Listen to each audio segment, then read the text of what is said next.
আজকাল হর হামেশায় শোনা যাচ্ছে যে মানুষ ঘন ঘন স্ট্রোক করছে, এবং বয়সটা ডাজন্ট ম্যাটার। দেখা যাচ্ছে তার 30ও স্ট্রোক করছে, 40ও স্ট্রোক করছে, 35 50 তো আছেই।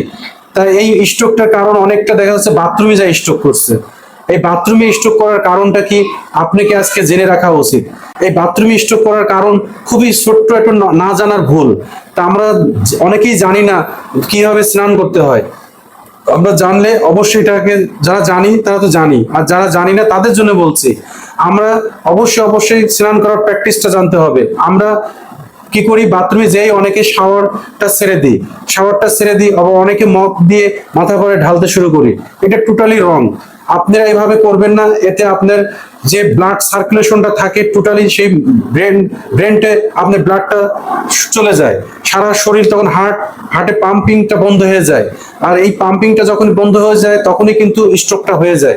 তাই আপনারা কি করবেন, অবশ্যই স্নান করতে যে প্রথমে পায়ের জল ঢালবেন, ধীরে ধীরে পায়ের থেকে ঢালতে ঢালতে নাভিতে আসবেন। এই নাভিতে একটু ঢালার পরে ধীরে ধীরে উপরে উঠবেন।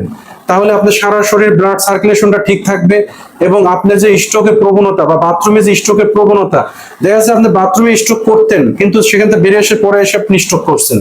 ম্যাক্সিমাম মানুষ কিন্তু গিয়েই মারা যায়, এটা কিন্তু কেউ অবজ্ঞা করতে পারবেন না। তাই বলছি, আপনারা অবশ্যই আমি যে কথাটা বললাম এটা শুনলে বেশি বেশি শেয়ার দিবেন, লাইক দিবেন, কমেন্টস করবেন, এবং নতুন বন্ধুরা বন্ধু বানিয়ে নেবেন, এবং নোটিফিকেশনটা অন করবেন। কারণ কেউ জানে না কোন ভিডিওটা কার কাজে লাগবে, কবে লাগবে। তা আমার সাথে বন্ধু বানিয়ে নেবেন এবং আমার সাথে থাকবেন। তা আমি যেটা বলছিলাম, অবশ্যই নিচ থেকে জল ঢালা শুরু করবেন এবং লাস্টে যে মাথায় ঢালবেন।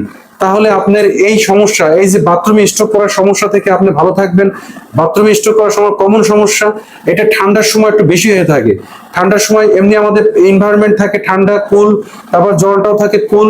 তাই ওই সময় যদি ডিরেক্টলি মাথায় ঢালা হয় তখন স্ট্রোকের প্রবণতা 90% হয়ে থাকে। তা আপনারা যদি আজকের থেকে শুনে থাকেন বা জেনে থাকেন তাহলে অবশ্যই এই কাজটা করবেন না। আপনাদের কাছে আমার রিকোয়েস্ট, আপনারা জানলেন, শুনলেন, প্র্যাকটিসটা করবেন। এবং বাচ্চারা কিন্তু আজকাল বাথরুমে যে কিভাবে স্নান করছে আপনি জানেন না। অবশ্যই এটা আপনার পিতা মাতা হিসেবে আপনার শেখানো উচিত, তাদেরকে কিভাবে স্নান করতে হবে, কিভাবে সেখান থেকে আসতে হবে, বা প্রথম কোথা থেকে শুরু করতে হবে, এটা আপনিই শিখাবেন। এখন আমি আপনাদের কিছু খাবার কথা বলবো, যে খাবারটা যদি আপনি রেগুলার খেতে পারেন, চার মতো খেতে পারেন, বা সকালে খালি পেটে খেতে পারেন, বিকালে যখন খুশি তখন খেতে পারেন। যাদের হার্ট ব্লকেজ আছে, আমি বারবার গ্যারান্টি দেবো, যাদের হার্ট ব্লকেজ আছে, যাদের নার্ভস ব্লকেজ আছে, বা যাদের নার্ভ ব্লক হয়ে গেছে, তাদের আমি বলবো 80% ব্লক হয়ে গেছে, তারা এই ভিডিওটা শুনলে আমি যেভাবে বলবো সেভাবে করবেন। আপনারা আজ থেকেই অর্জুনের ছাল, ভালো করে শুনুন, অর্জুনের ছাল এবং সিনামন পাউডার বা দারচিনি, এটা আপনারা অবশ্যই ঘরে রাখবেন। এবং প্রতিদিন সিনামন পাউডার বা দারচিনি আপনারা হাফ চা চামচ নেবেন, এবং আপনারা হাফ চা চামচ পরিমাণ অর্জুনের ছাল নেবেন। এটা রাত্রে ভিজিয়ে রাখবেন, 1 চামচ করে রাত্রে অর্জুনের ছাল এবং এই দারচিনি ভিজিয়ে রাখবেন। সকালবেলা আপনি আর্লি ইন দ্য মর্নিং সেটা সেকে সুন্দর করে একটু হালকা কুসুম গরম জলের সাথে চিপ করে খাবেন, ঢোক করে খাবেন না প্লিজ, চিপ করে খাবেন।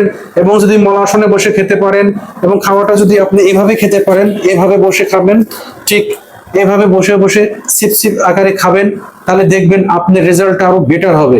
আপনার হার্টের ব্লকেজ থাকুক আর নার্ভের ব্লকেজ থাকুক, আপনি যখন এই প্র্যাকটিসটা করবেন, আপনি শুকিয়ে যাওয়া নার্ভ, আপনার যে নার্ভ দুর্বল হয়ে গেছে, দুর্বল নার্ভ এবং হার্টের ব্লকেজ সবকিছু ভালো হয়ে যাবে। আপনি আজকে থেকে প্র্যাকটিস করুন, 3 মাস কন্টিনিউ করুন, 3 মাস পরে 10 দিন রেস্ট দিন, এবং 10 দিন পর আবার শুরু করুন 3 মাস। এভাবে আপনি কিছুদিন কন্টিনিউ করুন। কোনো ডাক্তার বেটে খেতে হবে না, কোনো মেডিসিন খেতে হবে না। আপনি এটা যদি রেগুলার খেতে পারেন, আপনার শরীরে কোনো অসুখই আসবে না। হার্টের তো অসুখ আসবে না, কোলেস্টেরলের সমস্যা থাকলে সেটা দূরে চলে যাবে। অল্প দিনের মধ্যে ব্যাড কোলেস্টেরল একেবারে তীরের মতো দৌড় মারবে। তাই বলছি, আমার এই ভিডিওটা দেখলে অবশ্যই আপনারা লাইক দিবেন, শেয়ার দিবেন, কমেন্টস করবেন, এবং বেশি শেয়ার দিবেন যাতে আপনার মতো আরেকজন উপকৃত হয়। ভালো থাকবেন সবাই।